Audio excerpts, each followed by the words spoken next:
From maple leaves on labels to patriotic branding, are shoppers being duped by the retailers?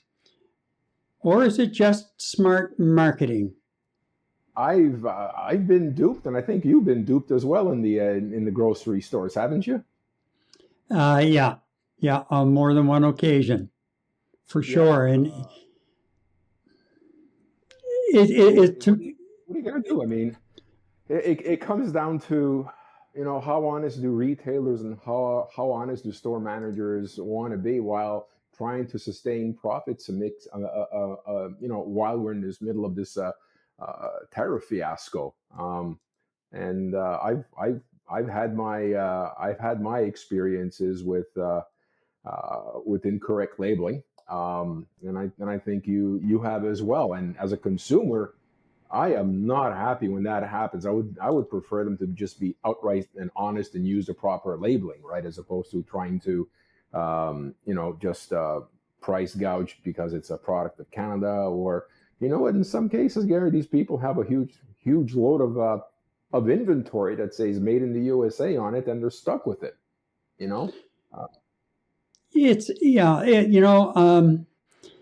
it's really, I think, more than anything, taking advantage of a situation. And I'm not a happy camper when I see that kind of foolishness. I don't think it's marketing. I think yeah. it's cloaked stealing, to be quite honest. They're stealing from you in the fact that they're charging you the price that you would pay for a Canadian made product. Right. And so they're making an extra margin on it. And not only that, but they're also taking away, your trust, your level of trust and confidence in the whole system Right. unfairly, to others who are actually putting Canadian goods out and selling Canadian goods and doing it in a straightforward manner. Like, you know what, if you have to stoop that low to try and make a few extra bucks on the bottom line, then maybe you shouldn't be in business at all. Because if all of a sudden you lose those extra couple of bucks that you're making while you're duping your customers, once that dries up at some point, you're going to fail anyway. Because if you were weak going into it, you're going to be weak on the other side after the bump is over.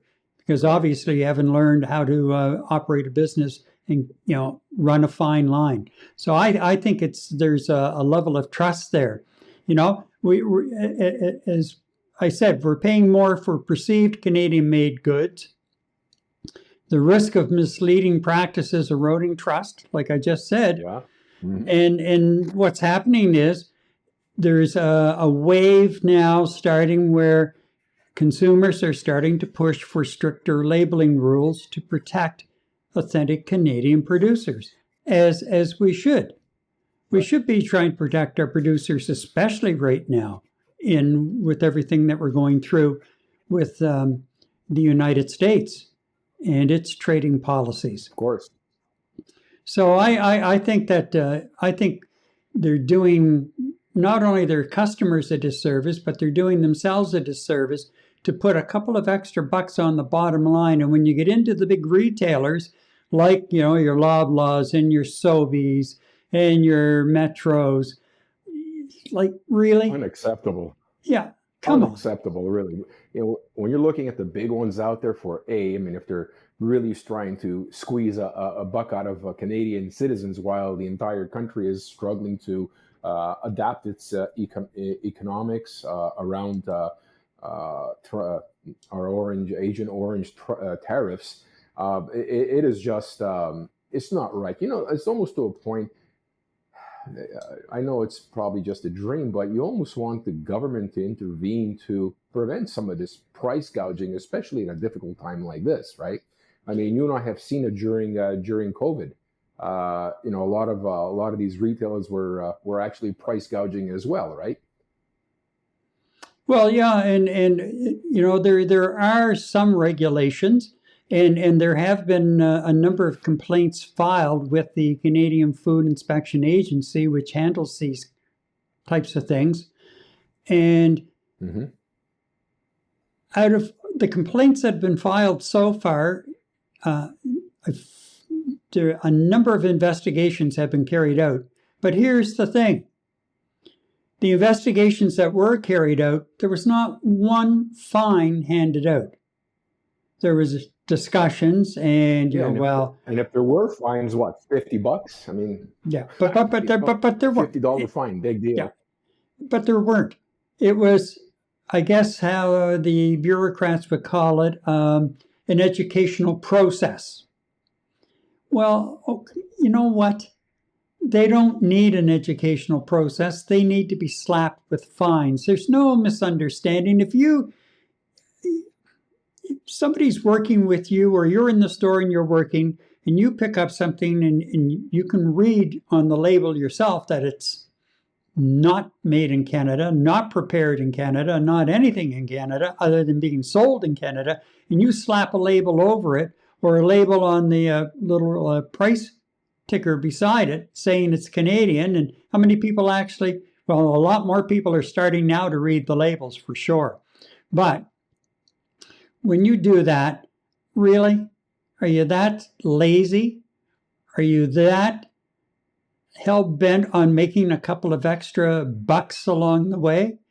So I think the government has to start really clamping down on these people. Really clamping down on these people, and without any sort of educational process. That's, to me, is just a sham. Just a major sham. So, well, I mean, look, my wife and I, you know what, we're avid supporters of the Buy Canadian movement ever since January, right? Mm-hmm. And you know, to walk into a major chain grocery store, and I mean, just give a typical example, and it's at the same grocery store on two separate occasions. I was buying sweet peppers. I like chopping up sweet peppers for my breakfast and whatnot, right? And it was a particular brand. And the first thing, of course, we do is we take a look at the labeling on the package, and on it it said product of Mexico. Okay, you know what? If we can't find Canadian, we'll go international, right? We'll try to avoid American product. Right. So we pulled out Canada, which is an app on our phone, and we scanned the barcode, and lo and behold, product of the United States. I mean, we were completely floored. So I very diligently put the product back, and I bought it from some other place. A couple of weeks later, same grocery store. Looked at the same it was the same brand of peppers, packaged peppers. This time, this thing had a Made in Canada sticker in the same spot where the Made in a product of Mexico sticker was. Now we got a product of Canada. I didn't even have to scan it, okay? And you know, I perused the entire package again. It didn't say Made in the United States anywhere, but the app itself was basically telling you it was the product came from the United States of America. Yet the grocer put a Made in Canada sticker on there. Now, of course, I sent a harsh letter to the management of this particular grocery chain, chastising them and saying, you guys are cheats. I'm a Canadian citizen here. I expect if there's a product that says if you're selling something that says product of Canada or Made in Canada or whatever else, that's what I am actually expecting. So I didn't file a complaint with the local government regulatory body, but I'm just one example of maybe tens of thousands that have gone through this and experienced it that have not filed a complaint. So that's twice on one particular product within a few weeks that they changed the labeling and put it right over the, I would assume, Made in the United States or product of the USA. They put Made in product of Canada or product of Mexico.